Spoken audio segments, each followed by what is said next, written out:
नमस्कार सर्वांना, सीमाज रेसिपीमध्ये आपल्या सर्वांचं स्वागत आहे. जर तुमच्याकडं भाजीला काही नसेल आणि अळू जर उपलब्ध असेल तर तुम्ही ही भाजी बनवू शकता. मी इथं आज करते परतलेली अळूवडी. यासाठी मी इथं घेतलेलं आहे बेसन पीठ 2 कप, तांदूळ पीठ 2 चमचे आणि मीठ 1 चमचा, 2 चमचे एवढे तीळ. आणि हे तिळामुळं आपली जी वडी आहे ती खमंग अशी होते. आणि इथंच मी घेतलेली आहे 2 चमचे एवढी लाल पूड, 1 चमचा हळद आणि 1 चमचा एवढा गरम मसाला. आपण जेव्हा कोणत्याही पदार्थामध्ये गरम मसाला घालतो त्यावेळेस आपला पदार्थ आहे तो खमंग होण्यास मदत होते. आणि इथं मी घालते 1 चमचा इतका ओवा. आणि हा जो ओवा आहे तो आपल्याला हातावर चोळून असा घालायचा आहे, म्हणजे त्याचा स्वाद पदार्थाला छान लागतो. आणि इथं मी बारीक केलेला लसूण घातलेला आहे. आणि हे सर्व मिश्रण आपल्याला भिजवून घ्यायचे. आणि हे भिजवून घेत असताना आपल्याला हे जे मिश्रण आहे ते घट्टसर असं बनवायचं आहे. आता माझं हे बेसन पिठाचं जे मिश्रण आहे ते बनवून तयार झालेलं आहे.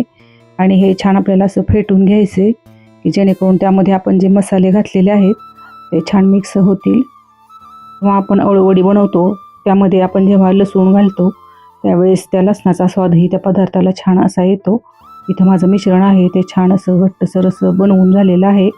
आणि इथं आपण जे अळूची पानं आहेत ती मी स्वच्छ धुवून घेतलेली आहेत. आणि त्याआधी आपल्याला एका चाळणीला तेल लावून घ्यायचे ज्यामध्ये आपण वडी उकडण्यासाठी ठेवणार आहोत. यामुळं काय होईल की आपली जी वडी आहे ती भांड्याला चिकटणार नाही. आणि इथं मी अळूची पानं घेतलेली आहेत. आणि आपल्याला एकावर एक अशी 4 ते 5 पानं ठेवून आपल्याला ही बेसन पिठाचं मिश्रण आहे ते आपल्याला अळूच्या पानांना लावून घ्यायचे. जास्त थर असा द्यायचा नाही, आपल्याला पातळसर असं मिश्रण लावून घ्यायचं आहे. यासाठी आपण एकावर एक अशी 4 ते 5 पानं ठेवूनच आपण हे मिश्रण लावून घेणार आहोत. मी इथं साधा जो अळू असतो तो आणि कोकणी अळू असे दोन्ही अळूची पानं मी इथं घेतलेली आहेत. आणि या अळूच्या पानांना आपण मिश्रण लावून घेणार आहोत. जेव्हा आपण अळूची वडी बनवतो त्यावेळेस आपण तळलेली ही अळूची वडी बनवतो, तशीच आपण ही आपण परतलेली जी अळूवडीची भाजी आहे तीही छान अशी चवीला लागते. आणि जर भाजीला काही नसेल तर आपण ही अळूवडी बनवू शकतो. इथं आपल्याला 4 ते 5 पानांचा वापर करायचा आहे आणि पातळसर असा थर लावून घ्यायचा आहे. जरी तुमच्याकडं 15 ते 20 पानं जरी असली तरी सुद्धा आपण ही अळूवडीची भाजी आपण बनवू शकतो. आणि घट्टसर अशी याची सुरळीत बनवून घ्यायची. आणि ही सुरळी आपण उकडण्यासाठी ठेवणार आहोत. जेव्हा आपण तळलेली अळूवडी बनवतो ती ही चवीला उत्कृष्ट लागते, तशीच ही वडी चवीला छान लागते. आणि इथं माझी अळूवडी तयार झालेली आहे आणि ही शिजवण्यासाठी ठेवते मी. आणि इथं अळूवडी माझी शिजवून झालेली आहे. आणि थंड झाल्यानंतर आपण ती पातळ अशी कापून घ्यायची आहे. आणि साधारणपणे अर्धा इंच एवढ्या जाडीच्या आपण या वड्या आहेत या कापून घेणार आहोत. जर तुम्ही उकडल्या किंवा शिजवून झाल्यानंतर लगेचच जर अळूवडी कापण्यासाठी घेतली तर त्या अळूवडीचा चुरा होतो. यासाठी थंड झाल्यानंतरच ही अळूवडी आपण कापून घेणार आहोत. आणि आता परतण्यासाठी मी इथं एका कढईमध्ये 2 चमचे एवढं तेल घेतलेलं आहे. आणि या तेलामध्ये मी 1 चमचे मोहरी आणि मोहरी तडतडल्यानंतरच यामध्ये 1 चमचा जिरे घातलेले आहेत. आणि एक आपल्याला कांदा घेतलेला आहे मी इथं बारीक चिरून. आणि या भाजीमध्ये तुम्ही जास्त कांदा घातला तरी ही भाजी चवीला फार छान अशी लागते. आणि कांदा हा छान असा भाजून झाल्यानंतरच आपण यामध्ये मसाले घालणार आहोत. यामध्ये आपण सर्व मसाल्यांचा वापर करणार आहोत. आणि जेव्हा कोणत्याही भाजीमध्ये आपण व्यवस्थित असं कांदा लसूण आणि मसाला सगळं वापर करतो त्यावेळेस ती भाजी चवीला अशी छान होते. आता इथं मी घालते 2 चमचे एवढी काळा मसाला, 1 चमचा एवढी लाल पूड, 1 चमचा एवढी हळद, 1 चमचा मी मीठ घालते, कारण यामध्ये आपण अळूवडीमध्येही आपण मीठ घातलेलं आहे. त्यामुळे इथं मिठाचा वापर करताना आपल्याला काळजीपूर्वक करायचा आहे.